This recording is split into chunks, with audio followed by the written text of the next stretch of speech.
This week we're talking about GCC 16 and the surprising advantages it brings.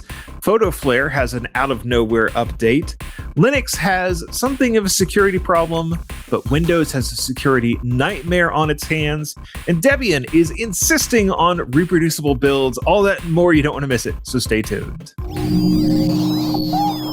Podcasts you love. From people you trust. This is TWiT. This is the Untitled Linux Show, episode 255, recorded Saturday, May 16th, end of the 8-bit era. Hey folks, it is Saturday, and you know that means it's time to get geeky about Linux. We're back. I'm back. I missed a week last week because I was kneeling before the porcelain throne with the rest of my family for the weekend, but we're thankfully over that, and I am back feeling pretty good, and we're going to talk about Linux. And I've got a couple of guys here to do it with me. I got Ken, I got Jeff. Welcome to the show, each of you. Well, glad to see you back, Jonathan. Oh, it's good to be back. And I hope everybody's over whatever was passing through. Oh, well, the kids are almost over it. It's been a week, but we're here. And I'll say it's good for me to be back too. I missed the show, but I was on some helping a relative who's off on family duty for ill. a couple of weeks. Yes. Yeah.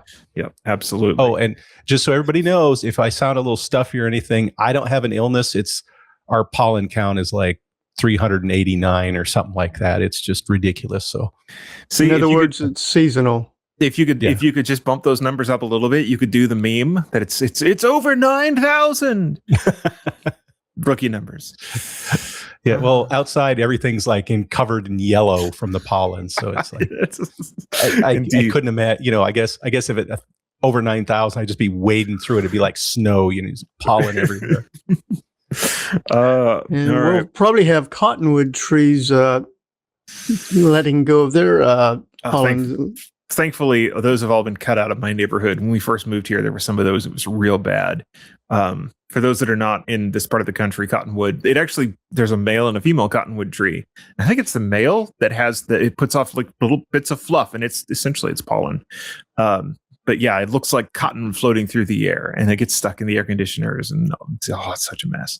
It can look like a blizzard in June, indeed, from all the cotton. Yeah. Now, finally, the last guy that had one in the neighborhood cut his down a couple of years ago, and we were all thankful. And a lot of cities won't even let you plant cottonwood, unless it's the one that doesn't produce the cotton. Mm-hmm. The female. Mm-hmm. Yeah. All right. Well, something else that we are all thankful for is that GCC 16 is about here. And Jeff has the story. What is new? What are we thankful for with GCC 16? Well, GCC 16.1 arrived at the end of April as the newest major release of the GNU compiler collection, and early testing showed it delivered faster performance than GCC 15. Now, continued benchmarks confirm that GCC 16 consistently produces quicker binaries when using the same hardware and the same optimization flags. Now, to see how it compares more broadly, Michael Larrable over at Phronix evaluated GCC 16 against both GCC 15 and the current LLVM Clang 22 compiler. Now, all tests were run on a powerful System 76 Theo major workstation, so it's equipped with an AMD 64-core Ryzen Threadripper 9980X processor and 128 gigabytes of RAM. So not your normal gaming machine.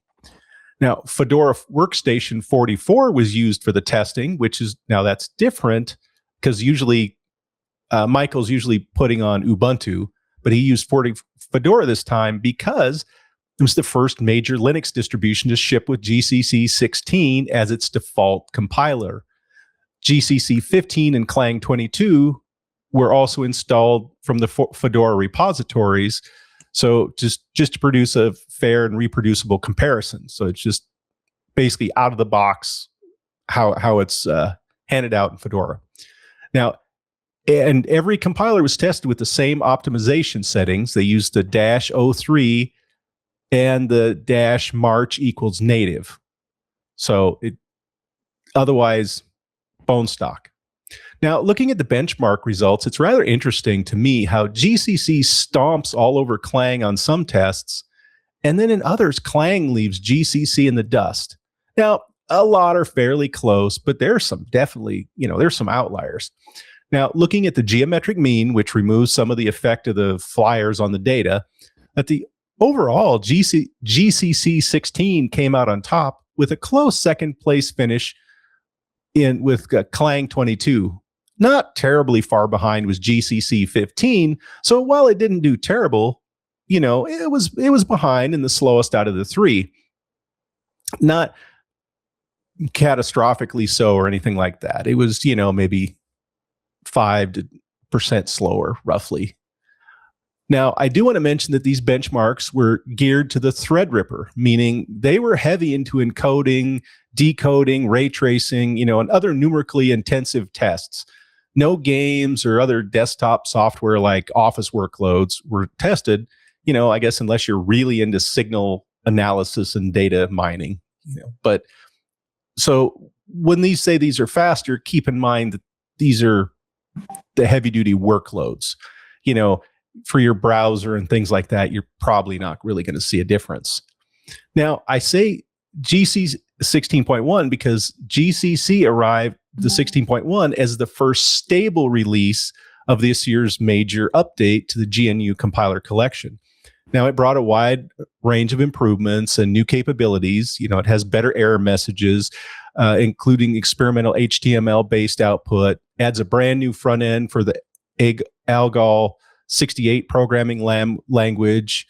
GCC 16.1 also expands its platform support with Pico libc integration, ARM AGI, CPU targeting, early support for AMD's Instinct MI300 accelerators, and there's even initial support for the upcoming AMD Zen 6 processors. Now, on the language side, GCC now uses C++ 20 standard as its default, and it includes many enhancements for both C and C++. Take a look at the article linked in the show notes for more details on the benchmarks and see if a new compiler is in your future.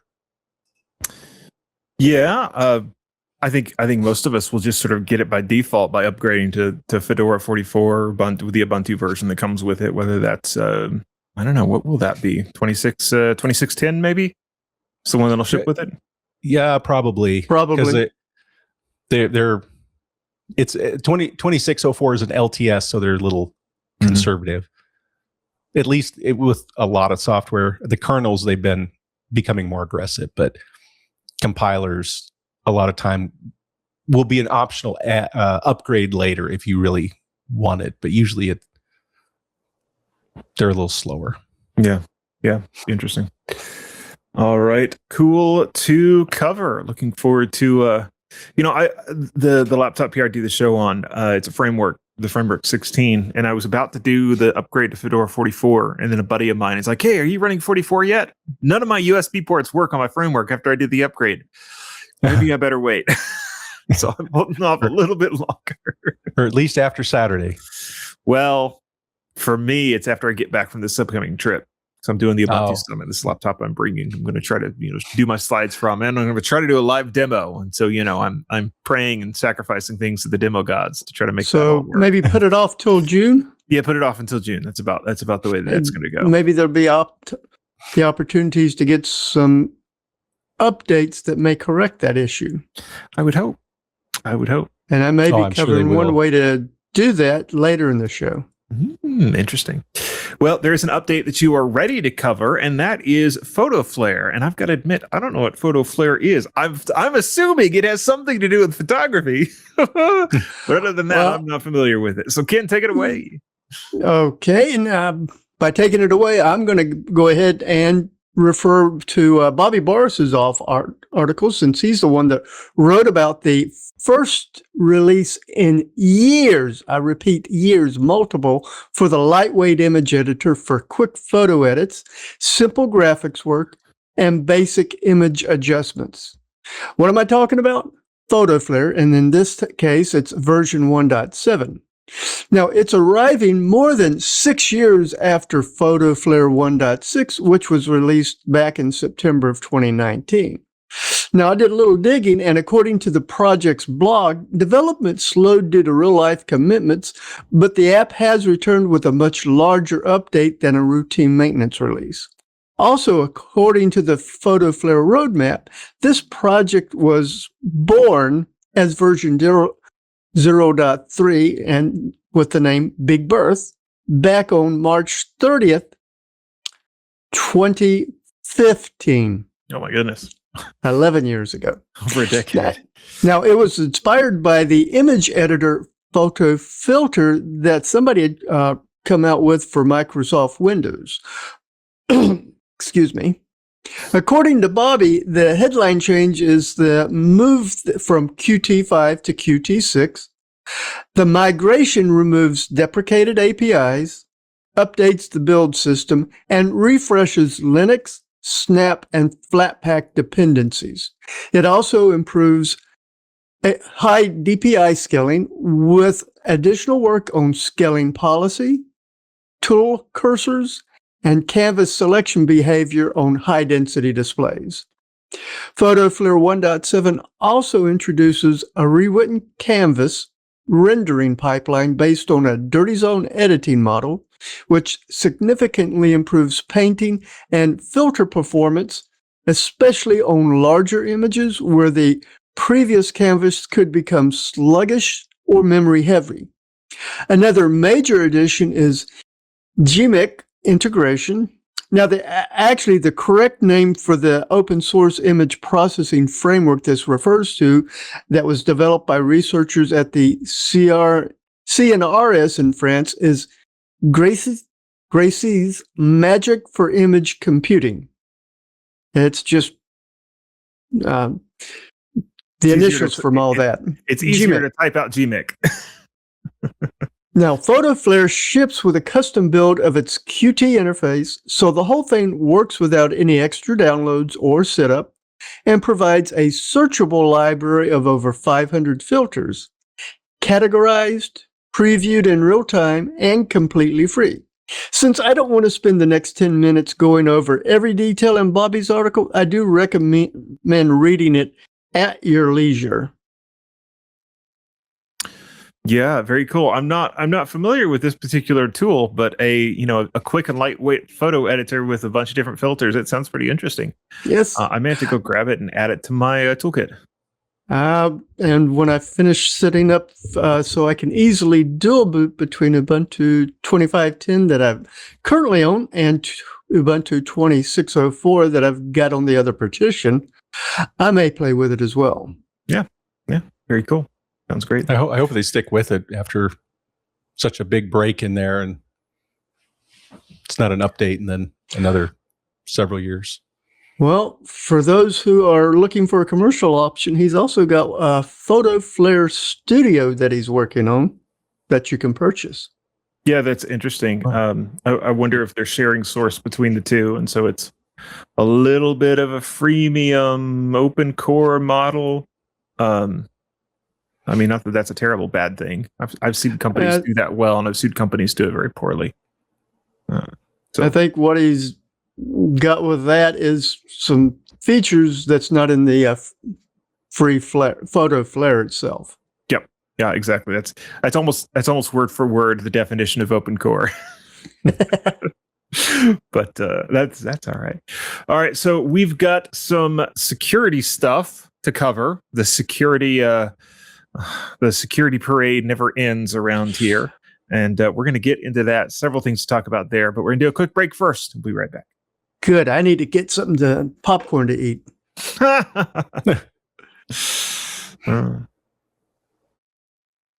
So there are interesting things afoot in the world of Linux security and security in general. So over in Linux land, we've got, well, it's being called the SSH key sign pwn, which is not very accurate of a name because it doesn't have anything to do with SSH at all. It is, in fact, another sort of follow-on to the copy fail and dirty frag and fragnesia. I think we've talked specifically about the first two of those. Fragnesia is just, another one that does something similar. This one is a little bit different because it uses a different mechanism to leak information. So this is actually a race condition, and what's happening is so first off, we have to talk about SUID binaries, and we've discussed this before, but essentially an SUID or a set UID binary, that's something like, ping is one of the super simple examples. So for ping to work, it has to get a raw socket to be able to send this sort of custom, bit of code out the network port. You can't do that as a regular user, but people want to be able to send pings. And so when you run the ping command, now with ping in particular, it doesn't use SUID anymore. It uses capabilities, I think, but we're going to ignore that little detail. So when you run ping, the ping binary basically becomes root for a moment, and it does the thing that it's supposed to do, and then it closes. And that's the way that you get to send this, this raw socket data out your network pipe. Sudo, for example, does the exact same thing. When you run sudo itself, it starts running, it becomes root, and then it checks to make sure that you, the user, are allowed to do the thing that you've told it to do. And so there are a bunch of applications under Linux that work this way. They're the SUID applications. What was discovered is that when an SUID application like this opens a file, sometimes the order in which it closes the file is not ideal. And this happens in the kernel. And so it's the memory descriptor being detached versus the file descriptor table closing. So those are two different things that happen in the kernel when the program is done running and starts shutting down. And so there are these things that they happen in order. Well, it turns out there's a little tiny gap of time in between those two things happening. Your memory descriptor detaching and the file descriptor table closing. And during that gap of time, what can happen is another program can come along and open its own file. Sort of. It's like it fakes a file opening. And then there's the possibility that it will get the same file descriptor. Basically, it's cloning that same file descriptor. And because that's not been closed out of the table, it can then say, hey, I'm an SUID binary. Let me do the thing. And the kernel goes, oh, yeah, we checked this out. It's fine. Do the thing. And so it essentially what it allows is a low privilege user can read any file as root on the file system. It's essentially what it allows you to do. It does not write, but you can read, which is enough to really cause problems.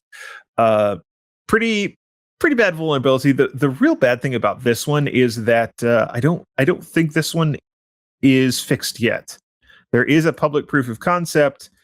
There is a CVE for it. I don't know that there's actually a patch available for it yet. And so there were maybe in some cases there are upstream fix. Let me look here. We do indeed have an upstream fix. It landed on the 14th, so a couple of days ago. Decent chance it's not in your kernel yet. So watch for that to come out. So that's in Linux land. That is the latest problem, the latest escalation of privilege problem that has been found, reported, working on getting fixed. Now, I know there's been several of these in Linux recently, so much so that like Ars Technica ran an article basically saying, what in the world's going on in Linux? And I think we could talk about what it is and the fact that, AI security research has a lot to do with these. But that other operating system that we don't talk about very much, it has a catastrophic failure in security that is it's catastrophic. I don't know if I can overstate how bad this is. And that is that Windows 11 BitLocker can be completely bypassed simply by plugging in a USB key from a stone cold turned off machine. All right. And so the exploit is named Yellow Key. It was published by a researcher known as Nightmare Eclipse. Yes, hackers and computer people, we sometimes go by weird names. Apparently, Microsoft ticked this guy off by considering. I don't know the full story. I don't think the full story has been published yet. But it's something like he found a security vulnerability, and Microsoft's like, no. This is just a regular bug. And they like stealth patched it and wouldn't give him any credit for it. And so he got really ticked. And so I don't know how long he's been doing this, but he's sort of made it his life's work to make Microsoft look bad in the security department. It's kind of hilarious. But so Windows 11 BitLocker, let's talk about this briefly. On Windows, the way BitLocker tends to work. So on the Linux side, like LKMS, the is that the right acronym? LKMS? That may not be the right acronym. Anyway, the Linux equivalent where you do full disk encryption, it asks for basically an encryption password. And you have to type that in at first boot. My laptop's set up that way.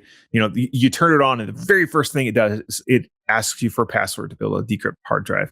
On Windows, they don't want it. LUKS. Yes, thank you.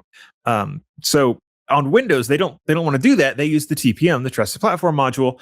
And so you set up BitLocker, it talks to TPM, and the TPM actually keeps a hold of that BitLocker key for you.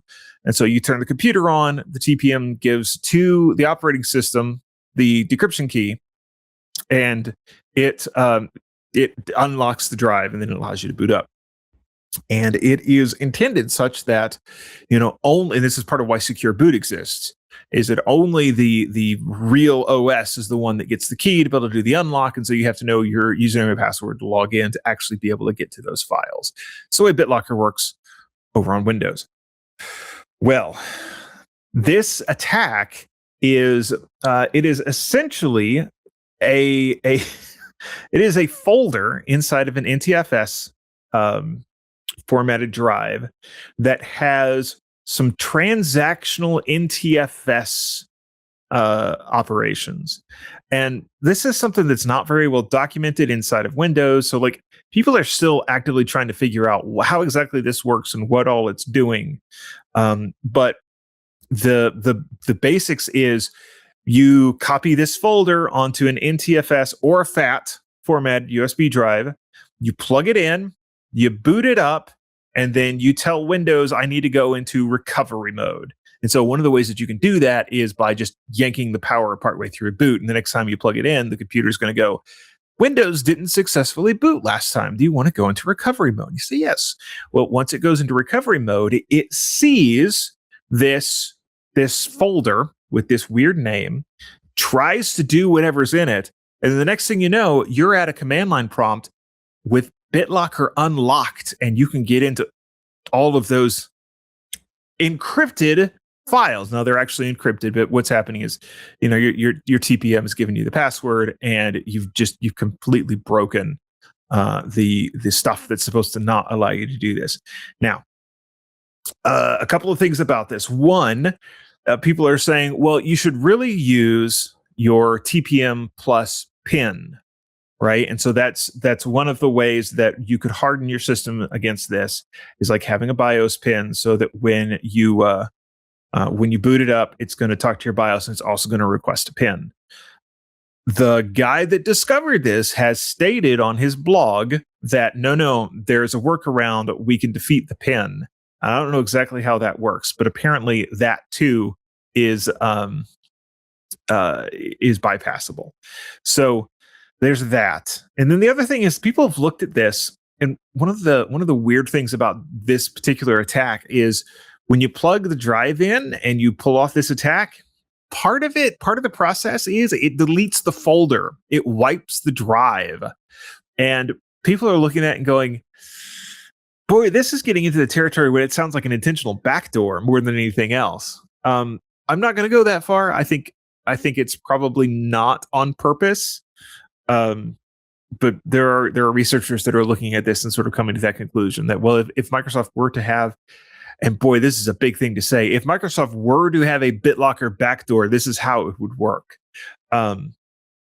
So Linux right now, we are having our security moment, but Windows 11 BitLocker catastrophically broken. That's what's going on in the world of security this week. It's been fun. And I believe the Linux issue was patched in, I think, kernel 7.0.8. Okay. It came out.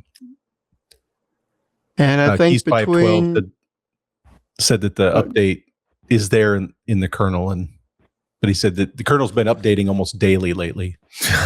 Yes, 708. That appears to be correct. But I think some people were saying this is a sure sign that we've gotten to the year of the Linux desktop. Well, they've moved away from Windows to concentrating on Linux now.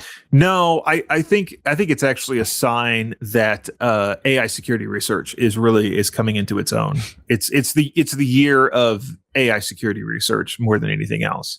Because I mean, these flaws aren't necessarily related to Linux on the desktop. They're more like just Linux on machines, Linux on servers. And we've had that for, it's been the year of the Linux server for like 2 decades now. So yeah, Linux is basically won everywhere except the desktop. Yeah, it's true. It is true. Well, and a lot of this, is if people had the ability to hold all that code in their head, they could figure this out as well. It's just that with AI, it can hold it all in their head. I mean, that's really kind of what it comes down to when you're thinking about it. We just lack the 99.999% of the people can't hold a bajillion lines of code in their head and go, I could. Yeah. And I'm thankful I can't hold more than a half a book in my head, because otherwise it wouldn't be any fun going back to reread it. You got to forget part of it to be able to go back and enjoy it like you did the first time. That's hilarious. Everything's new again. Uh-huh. All right. Jeff, let's talk about Debian. Debian has some security updates too.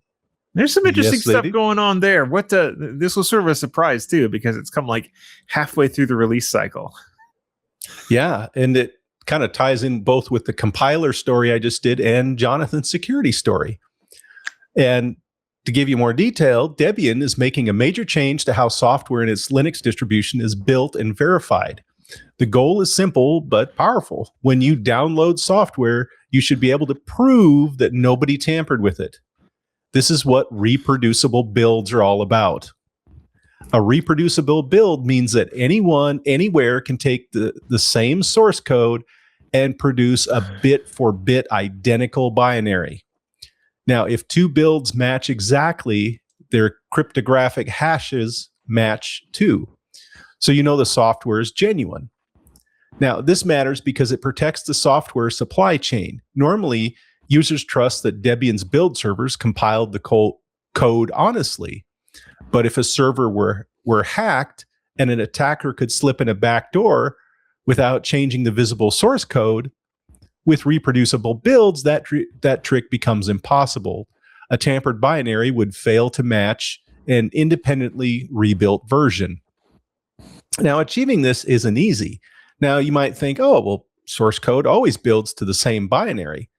Well, many build systems accidentally introduce randomness into the process, like timestamps, file ordering, local file paths, or even the number of CPU cores can change the final output.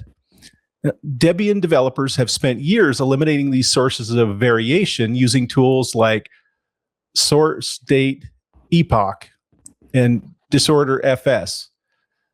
So that disorder FS, that forces a sorted, predictable file order during the build. And compiler flags that strip machine-specific paths are included. Now, Debian's making reproducibility a requirement, starting with Debian 14, Forky, expected in 2027. A package must be reproducible before it can enter the testing or stable repositories. If it isn't reproducible, it won't ship. To enforce this, Debian continuously rebuilds every package using tools like rebuild ERD. It's like rebuild ERD. Now, that manages the packages to be tested. It kind of keeps track of the queue. Deb rebuild, so it looks at file versions of the dependencies which were used to build the original package. And sbuild, that's the tool that recreates the environment and builds the code to see if the hash matches the original. So today, Debian already achieves over 97% reproducibility on major architectures like AMD 64 and ARM 64. One of the articles has an image that shows across all the architectures that they've got 23,729 packages which are reproducible and 411 that didn't match exactly, with 0 failure to builds. Now, reproducibility ensures a binary matches the source, but Debian also tests whether the software works using auto package test, which runs full integration tests in isolated environments. Now, Debian isn't alone. Projects like F-Droid are also adopting reproducible builds. But Debian's new mandate sets one of the strongest standards in the open source world. It's a major step towards transparency, accountability, and stronger security for everyone who relies on open source software. Take a look at the 2 articles linked in the show notes for more details. And, it'll be interesting to see how many other distributions make this hard requirement in the future. If nothing else, I could see the Ubuntu's and other distributions which are based off Debian following this same path. Mm-hmm. Yeah. It's a surprising challenge to get reproducible builds. And they're at 97%. So you think about that. That means like 3% of the system right now does not hit it because those packages have some little bit of weirdness in them that makes it hard to get reproducible builds. Really, really interesting stuff. Yeah, and it could be just as simple as like there's config files to list the libraries and things like that maybe they're not quite set up quite right. So it says, oh, I use in version 2 of this library, but actually you compiled it with version 2.1. Well, there, all right, now it doesn't match. And it's can be some little things like that just throw differences in code that normal person doesn't think about. Or an accidental update of a text file or a man page that you don't even think about. Yeah, I mean, it shouldn't be that. It would not entirely surprise me, though, if there are some packages out there that include, bit of randomness on purpose, like a unique ID that they want to build in every time it gets built. So, just all kinds of stuff that you don't normally think about could cause these sorts of deals. But I'm impressed that, they're going to release in 27 and they only have to clean up 3%. It's that 3% is probably going to be the hardest. Yeah. No, I'm sure it will. You kind of got the 80-20 rule going on there. So we quick comment says reproducible builds are extremely difficult because it could be as hard as a bad CPU or physical RAM, making matching builds almost impossible. I would actually say if your builds are different because of a CPU problem or a RAM problem, that's a much bigger problem than just not having reproducible builds. Like phantom bit flips, that's take that piece of hardware offline and put something else in there, because those are gonna cause you actual runtime problems. Anyway. Yes, the file build order and other things, that's what they're doing by having those lists to make sure it builds in the exact same order with the exact same libraries, using epic time so its time zones don't come into it. A bunch of things like that, just to eliminate that variability that you'll never see in the finished product. Because if mine is built at a different time zone than, say, Jonathan's, it's still going to run the same. It's not going to break anything, but you can't prove that nobody messed with it. Yeah, absolutely. All right, let's talk Pipewire. Ken, it looks like we got a 165 is out the gate. Yes, it is. In fact, we can thank both Bobby Barsoff and Marcus Nestor. They also wrote about the fifth maintenance update in the latest Pipewire 1.6 series. Now, Pipewire 1.6.5 release adds a whole bunch of extra security checks and hardening fixes to the Pipewire Pulse server, improves renegotiation and audio convert when the graph rate changes and the resampler is disabled, and fixes a crash in ALSA when logging. It also improves the ROC receiver start and stop behavior, fixes memory leaks, and the jack tunnel module now uses the correct MIDI buffer size. Pipewire 1.6.5 release notes say the pipe filter from the filter graph was broken by design and was a security problem, so it has been dropped. Now, I'm going to recommend reading Bobby and Marcus's article, especially if you want to find out about the simple plugin API updates. Interesting stuff. And again, here we are seeing some stuff that's security related. Yes. Boy, the thing that really interests me, like thinking about it, that's really fascinating is Pipewire just works these days. I haven't thought about Pipewire much recently because it does almost everything I need it to do. Almost? Yes, I want Pipewire to be able to give me video input and output from OBS, and that's more of an OBS problem than a Pipewire problem. That's the OBS people bike shedding over something that they really should just stop and pull the patch. Anyway, they remind me. That's another article. Yeah, they remind me a lot of Wayland in this particular case. And it's like, I just want to reach through the screen and slap somebody around like a pop, pop, pop, pop, pop, pop. Just pull the dang pull request. It works. It works for 95% of us. Anyway. I broke it just yesterday. And the guy that pulls it's the part of the 5% that it doesn't work for. I guess. I don't know. Yeah, like me, I get in there and play with stuff and I break it. I couldn't get Pipewire to run. I was trying to set up different sampling rates and it wasn't going so well, which was weird. I think maybe as long as you've got a backup that you can go back to, it's fun playing with that.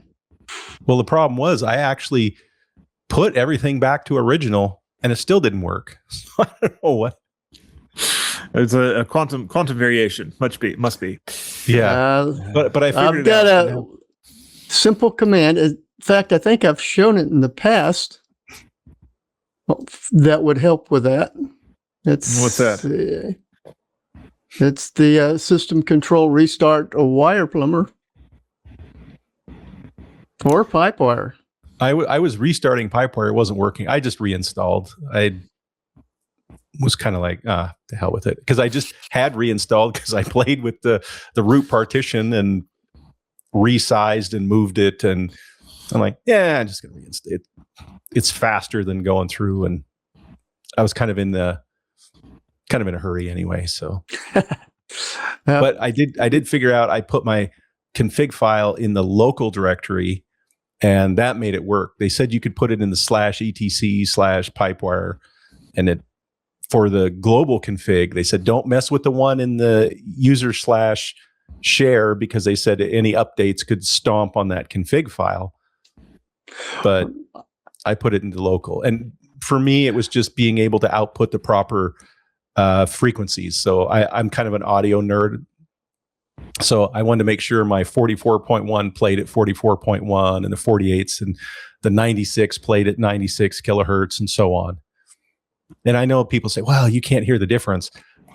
But I worry about sampling mismatch when you don't have, you got a 96 kilohertz source and maybe 48. Well, that's probably a bad example, but like you had 44.1 with 48, you can maybe get some variation. I just like it to be equal. I think I put mine in the in my home.config/Pipewire. That's where I put mine. And then it worked. And it's just one line. You don't need the whole config file. It's just a single line of, basically say, here's your sample rates, and you just list them and I've got a list of about 4 or 5 in there, and it's like, oh, and I could use that PW-top, which we've talked about before, so I could play audio at different frequencies, and I could see it switching, so it was handling it perfectly. And a side note, people that say that they can hear, like, say, 96 kilohertz difference, they probably can, not because the frequency is better, but because when they actually have audio produced at that, they master it differently. They say, oh, somebody's really caring about audio quality, so they're much more carefully mastering that track than they are just the regular sampling rate. So it's not that the frequency is needed, it's a flag for, like, audiophile. Somebody's going to care about the sound quality. There you go. All right, we are going to take a quick break, and then we're going to talk about AI and bugs in the kernel. Continuing on that theme, but some interesting stuff here. We'll be right back. So there is, as I'm sure you've seen, there's been a lot of security changes around the kernel, and they have begun embracing AI code research. And this is really just something that's becoming more and more widespread across the coding world. And so there is a merge that landed this week that has adds documentation for 2 things about this sort of security research and AI research. And it's two separate items, and one is what is considered a security bug and what is considered just a regular bug, and how those 2 things should be recorded differently. And then the second thing is the responsible use of AI for finding kernel bugs. And there's some interesting things in here. A little bit at odds with the kernel's own, like, CVE request policy, which was interesting to me. So they make the statement here that it's important that most bugs are handled publicly to involve the widest possible audience and find the best solution. And they say bugs that are handled in a closed discussion between a small set of participants are less likely to produce the best possible fix.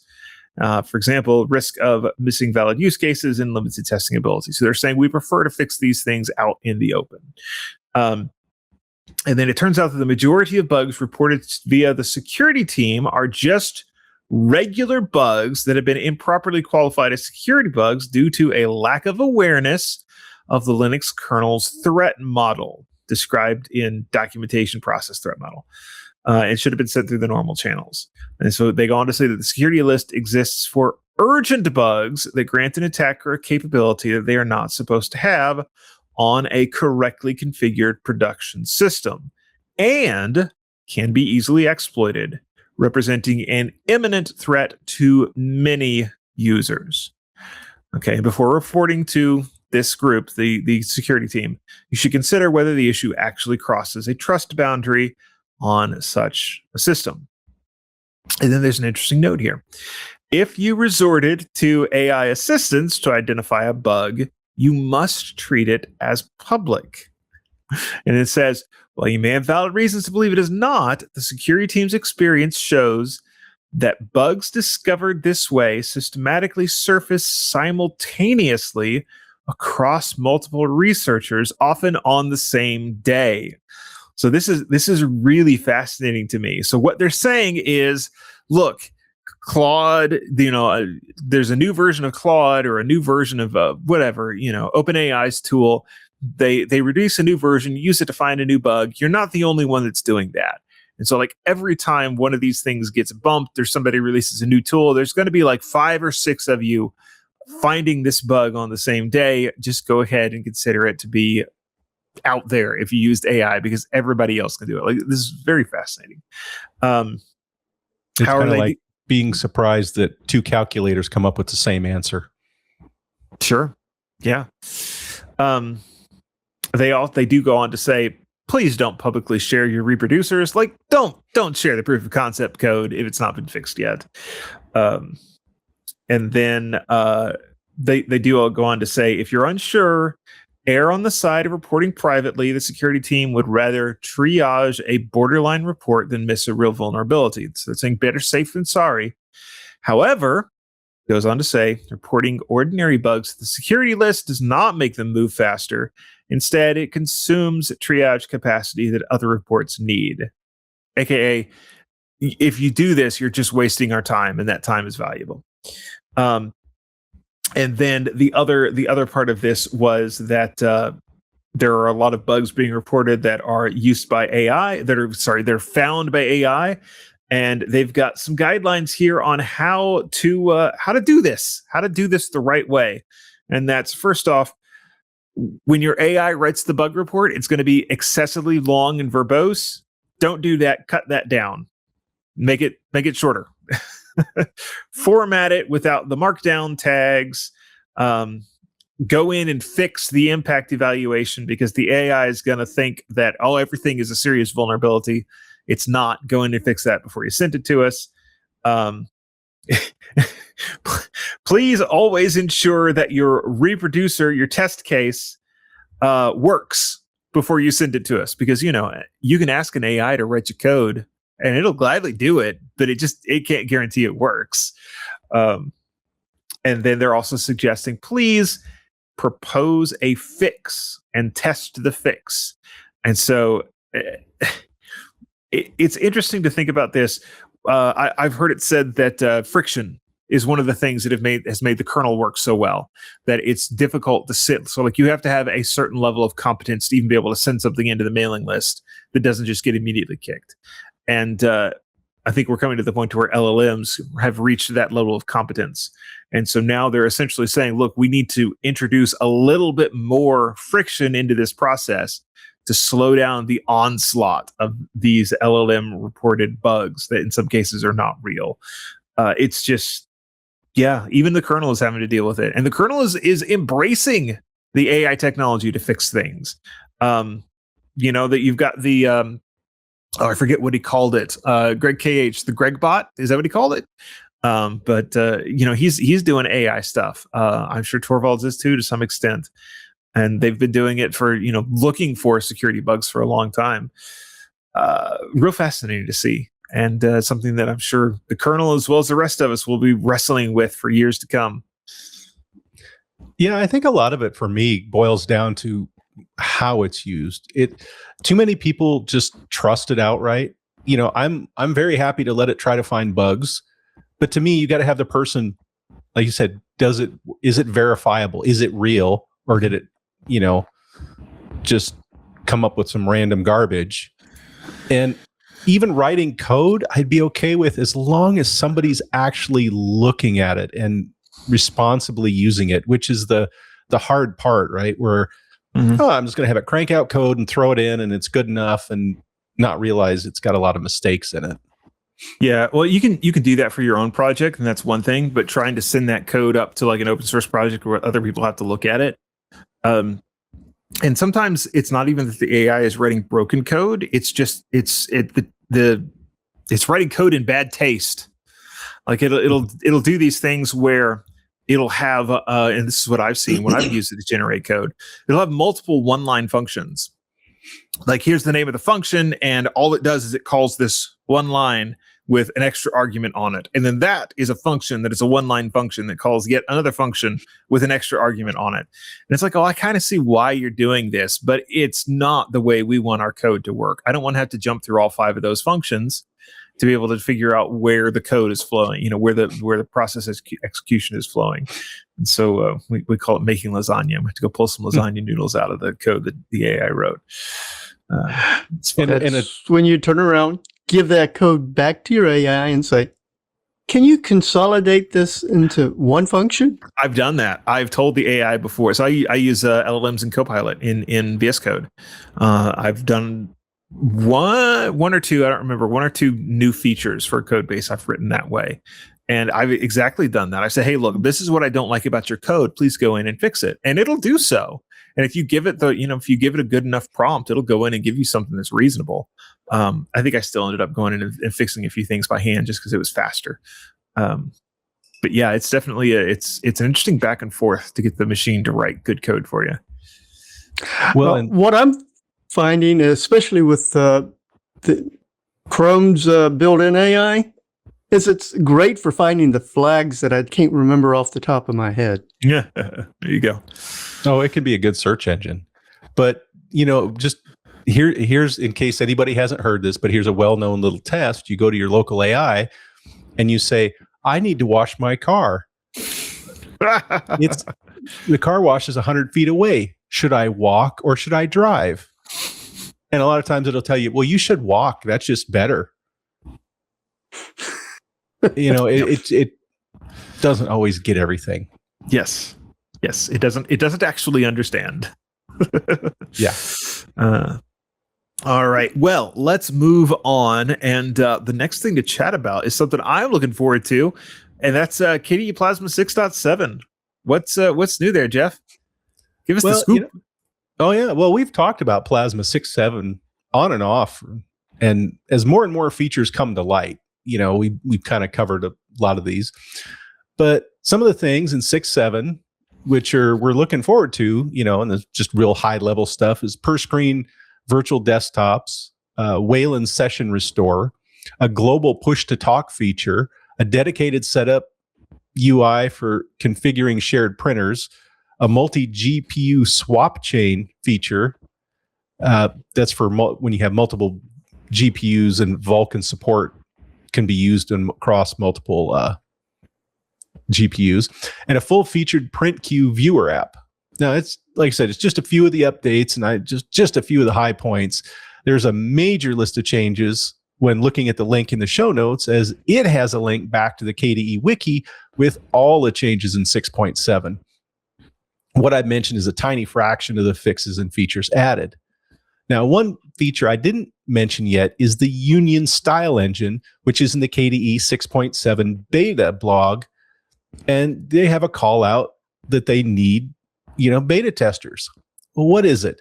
Well, it's KDE's upcoming CSS-based style engine designed to unify theme creation across both Qt Quick and Qt widgets in the Plasma desktop environment. Now, it solves the long-standing fragmentation of KDE themes by introducing an abstraction layer that converts diverse inputs into a single rendering engine. So the creator of this, Arjun Hemaistra, had this to say about it. Over the years, the way we style our applications has become increasingly complex. Initially, we only had Qt widgets and a system to style them. Then came Plasma with SVG-based styling, followed by Qt Quick, which introduced yet another styling system. At this point, we have several methods of styling, and most of them are quite challenging to use. Now, Union has been in development for more than a year, and the announcement calls out several app examples which would run on Union and put it through its paces, and if there's an issue, how to toggle back to the old system to make sure the issue is truly with Union and not an app or widget issue.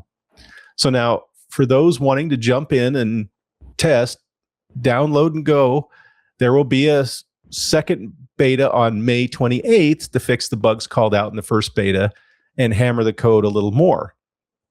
So you can play, report some bugs, then you can verify in May 28th that they got them fixed, hammer that second one. And if you're a new user and not sure you're up for beta testing, and you want to just wait for the official release from your distribution, that will happen sometime after June 16th, because that's when, as of now, 6.7 is officially scheduled to release. So happy testing.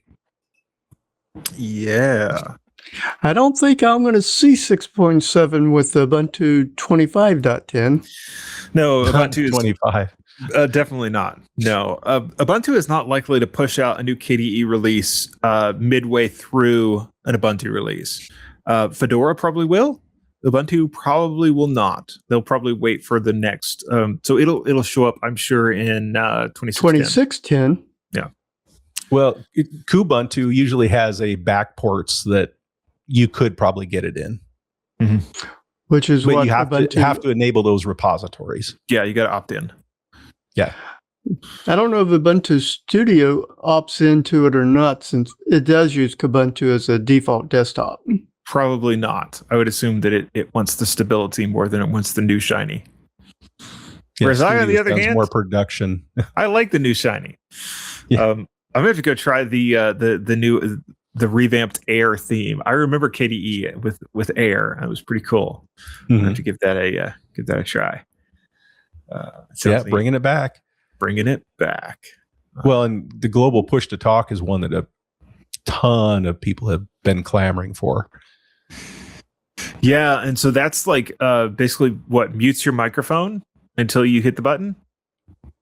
Yeah, so when you push a certain button, so like if you're on a Discord or Teams or TeamSpeak or whatever, you'd hit that and you could talk. But with Wayland, because they kind of didn't have that the security, you didn't have those global, nothing's global with Wayland. Yeah, you can't have a key press or program monitoring for all key presses, and it kind of locks the system down more. And there wasn't an easy way around it, but they've figured it out. I don't know the details behind it, but yeah, it's easy. Probably got. Go ahead, Jonathan. I know there has been for a while now in KDE the ability to go in and say, basically to give like a legacy support for X11 programs to pass through those key presses to them, because I know I've been doing that with Mumble for quite some time, and that works. And so the fact that this is a global, it sounds to me like it's KDE muting your microphone until you hit the button, which is a really sort of a clever and interesting ulterior way of doing that. So I look forward to playing with that as well. It could be fun. Or it could have been Pipewire. Well, I'm sure it's done via Pipewire, but it's a KDE feature. It's in the KDE changelog. It's not in the Pipewire changelog. Well, because the latest release of Pipewire did fix a problem with the audio staying muted even when you unplugged and then plugged your headset back in. Yeah, got it. All right. Well, we are going to talk about firmware and some updates. But first, we're going to take a quick break. We'll be right back. Time to go get some popcorn. Yeah.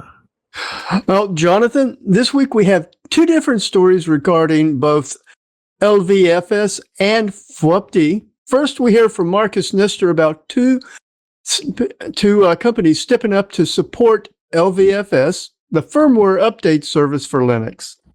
Lenovo and Dell are the first to sign up as premier sponsors for LVFS, each contributing $100,000 per year to help fund the project.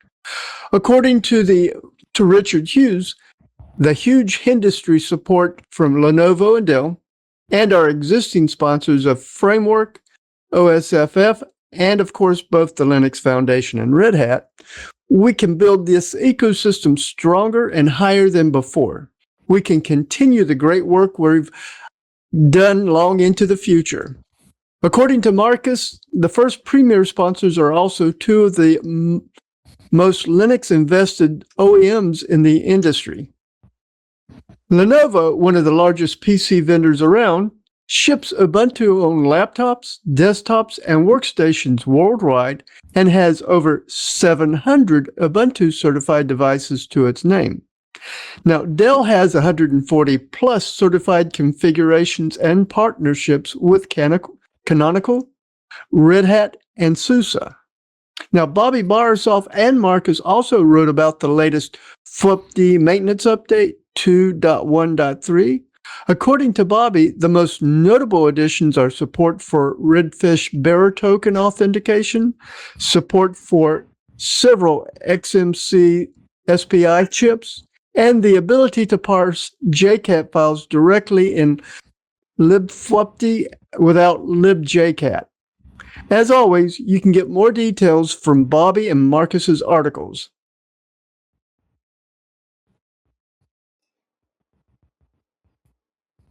And are we still online? Oh, there was Jonathan.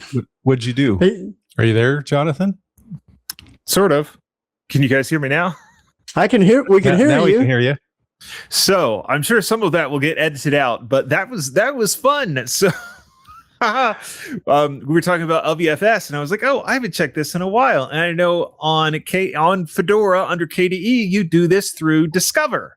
So I opened up Discover, and the moment that I hit Discover, my second monitor went down, disconnected. And guess how my headphones are plugged in? Yes, currently Through the second monitor. Through the second monitor. So I was blind and deaf. And if the video cut to me at any point through all that, I was going, "Oh no, am I going to get it back in time? I'm sure he's not talking by now. Oh no. Ended up having to unplug the framework module and replug it back in. Well, that does explain the expression on your face when I muted my video. Uh-huh. Oh, that's hilarious. But I've got one more story that we want to cover before we finish up, and that is stop killing our games. It's kind of like the right to repair, but for gaming. And so for this story, we're going out over to Gaming on Linux and talking about a bit of legislation that's working its way through the system in California. It is the California Protect Our Games Act. And this is a bit of law that would essentially say when you are going to retire a game that requires online access to play, you have to either release a patch to allow people to play it offline, or you have to release the server to allow people to self-host. And part of the reason for this is, like, people are paying money for these games. They have purchased these games. And then for a gaming company to then turn the game off and make it no longer work, in a very real way, that's fraudulent. And that is a gaming company stealing those games back. It's piracy, right? I hadn't quite thought of it like that, but there you go. That's an interesting turn of phrase. EA is pirating games from us instead of the other way around. And so this is potential law. It has made it out of the Appropriations Committee in California. And then it's going to go to the broader floor, where they're going to look at maybe adding some amendments to the law. And then, at some point, the legislature out there in California will vote on it, hopefully, and see if it actually passes. I'm actually very much in favor of this. Now, this is the sort of thing where you have to write the law very carefully because you could have some unintended consequences. But I 100% think that this is a huge problem. This is one of the I don't know if it's unintended or intentional, but it's one of the consequences of DRM and things like the Digital Millennium Copyright Act. And that is that it is so easy for a publisher to steal content back from the consumers. And I think it's wrong. I think you could literally make the case that it's fraudulent. And as I said, it's piracy. It's a publisher pirating content away from its users. And, if it's wrong for a user to pirate a game, then it's wrong for a game publisher to pirate a game in the exact same way. And so I'm 100% for it. I think it should be law in the same way that I like the right to repair acts and give people ownership of their stuff back. It'd be very interesting to watch. And next time we get an update on this, we'll try to remember to bring it and cover it. Keep an eye out for it. Interesting stuff. Yeah, their counter, the corporation's counter argument is you don't really own it; you're just renting it, so we can take it away whenever. That's kind of what the angle they're trying for, and they don't want you spending time on that old game because they want you to play the new game. I've got the physical media with it. Yeah, that's one of the. Well, it does. Well, that has been covered in court before. That is established case law that it does matter if there's physical media. Physical media means that you have purchased something and it's not just a license, because that comes back from the old days where we actually had books. You got when you purchased something and you physically had something. It is not just a license. And there have been companies that have tried that with even books before, and the courts have shot that down and said, no.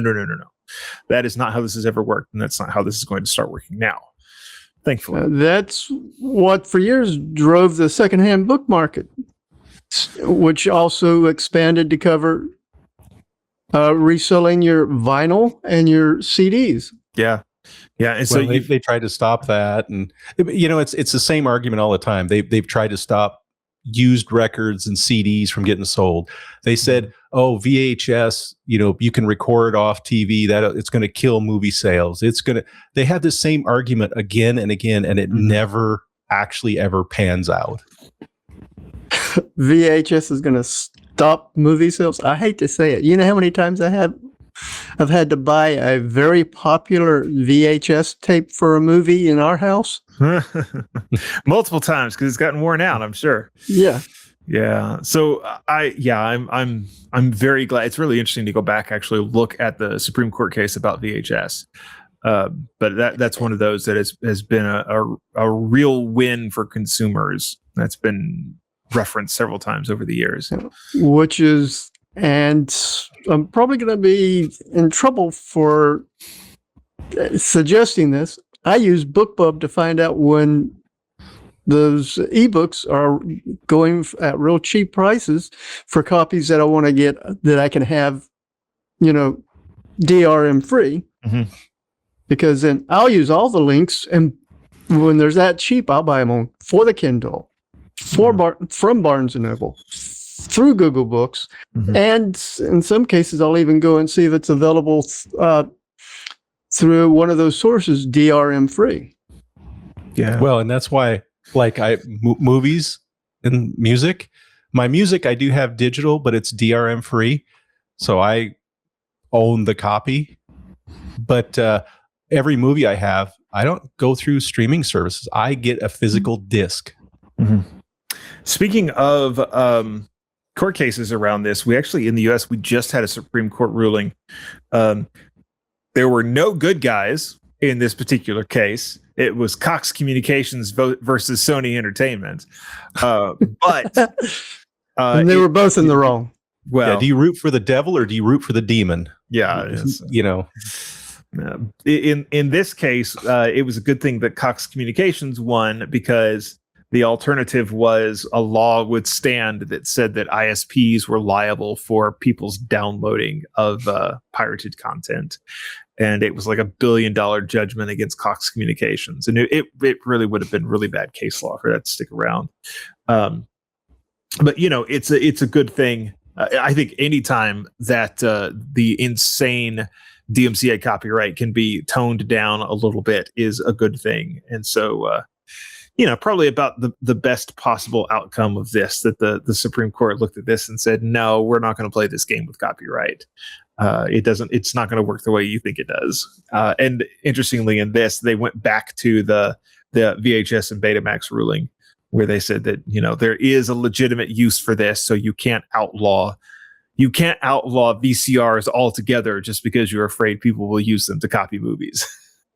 Well, and to me, I don't see a difference, at a higher level of, okay, I'm pirating a movie, or can the phone company be liable because I talked to Jonathan and we decided we were going to rob a bank? So now the phone company is responsible because we did that communication over the phone. I mean, to me, it's like you can't hold the carrier responsible for. And you know who fought to make sure that never happened? Ma Bell. That's what the whole common carrier rules were about here in the U.S. is essentially that. You can't hold the carrier responsible in that case. But if you're going to use that logic, I can think of another company that would definitely fight against, or another industry that would definitely fight against it. I mean, I think there's a whole bunch of them. Automobiles, munitions industry, automobiles, firearms. I mean, even more beyond that. Tool manufacturers, period. Yeah. Well, and there is law in the United States that you can't hold a company liable. Like, I'm probably mangling this a bit, but you cannot hold a company liable for somebody misusing their product. Mm-hmm. If it was, a baseball bat. Okay, they make them, and then I go and I hurt somebody with a baseball bat.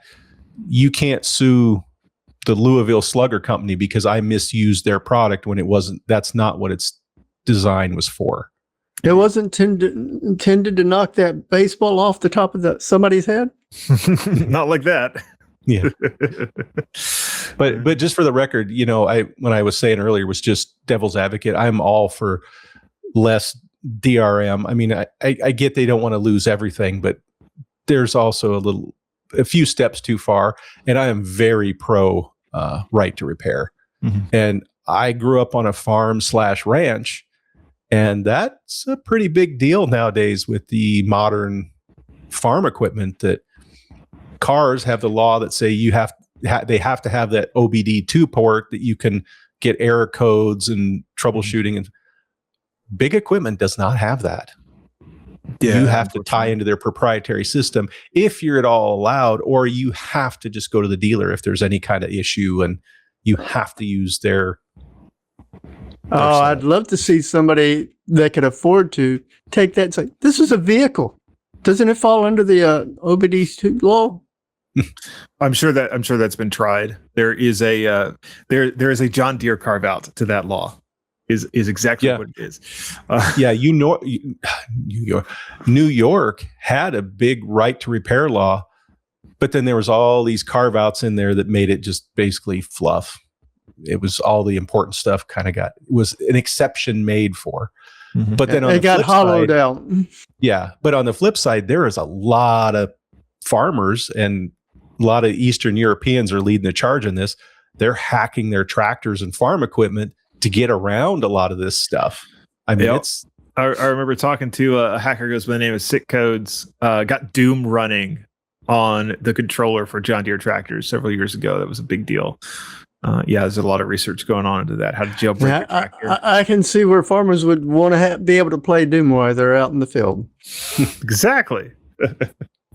All right. Well, we have had fun. Let's get into some command line tips. And I think before we do that, we're going to take our final break. We'll be right back. Who's got our first command line tip? Jeff. Jeff has our first command line off. Tip. Yeah. What is cooler control? Well, for people who want to take better control of their system temperatures, I ran across cooler control. Now, it can monitor temperatures, fan speed, power in real time, automatically adjust speeds based on your profiles and sensors. You can add hysteresis, thresholds, directionality, and response time tuning to profiles, along with setting modes so you can, for example, switch between silent and gaming mode. Now, I will add that while Cooler Control automatically discovers supported Linux hardware drivers and connects to devices that expose compatible sensor interfaces, for example, hardware mon and NVML, liquid control, it does not ship device drivers or access hardware directly. So it's not going to totally do this on its own. Or to put it another way, Cooler Control only supports hardware that the kernel or another module supports. Now, I'm not going to go into installing the program other than to say that depending on the hardware and how supported it is, there might be some extra steps, but they have a great document showing what to do. For example, you might need to install LM sensors and then have it discover your hardware. Take a look at the link in the show notes for the website so you can get all the instructions and details on everything this program can do. I was impressed, on my laptop, how much it could monitor and display at once, which, of course, the display and all that, of course, is totally configurable. You can pick and choose and fold, mangle, staple, and mutilate as you need. So take a look at it and keep cool. And keep cool. I like it.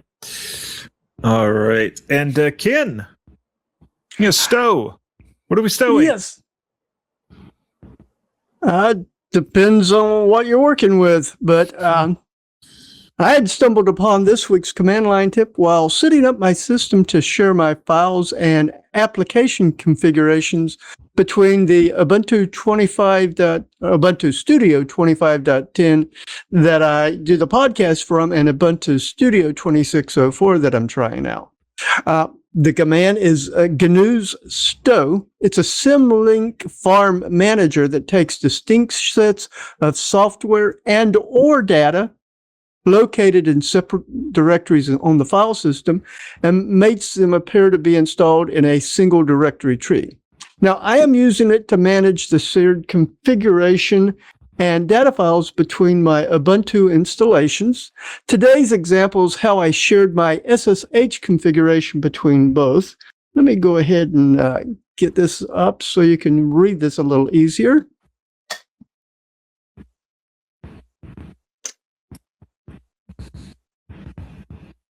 And let's switch over to this one for a minute. Okay. Now in the left terminal, I've got my home directory. And I've got listed here all the files that are in it. And you'll see that with the listing I did, it also allows you to see where there's any links for that particular file or directory to another location. Now, here's my SSH. Now, the way I set that up is on the terminal on the right, I've got the location for where I'm storing everything, actually. And you'll see I've got some configurations that I set up. One is called SSH config. Mm-hmm. So let's see. Yeah. Go back to my notes here, and I'm going to do a copy. That way I don't have to retype everything. But the command, of course, that I mentioned is stow. Now it's got some options that allow you to say, do a dry run or simulate. That's the -n. V is verbose. I'm also using --target and tell it the directory that I want as the target directory. In this case, it's my home directory.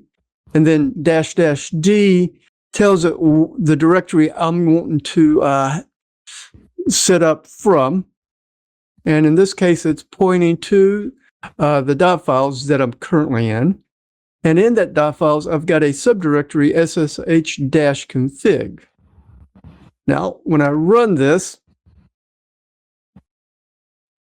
and as you see, it says warning in simulation mode, so not modifying file system. So it didn't really do anything since it's already there.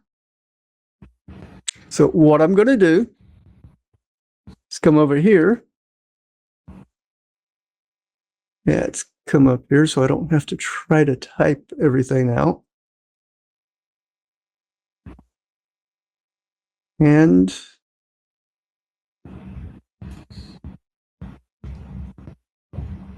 copy.ssh.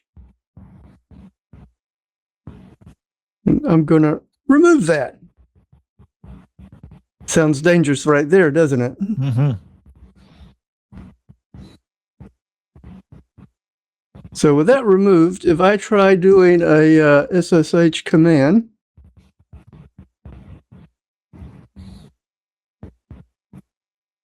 there it is.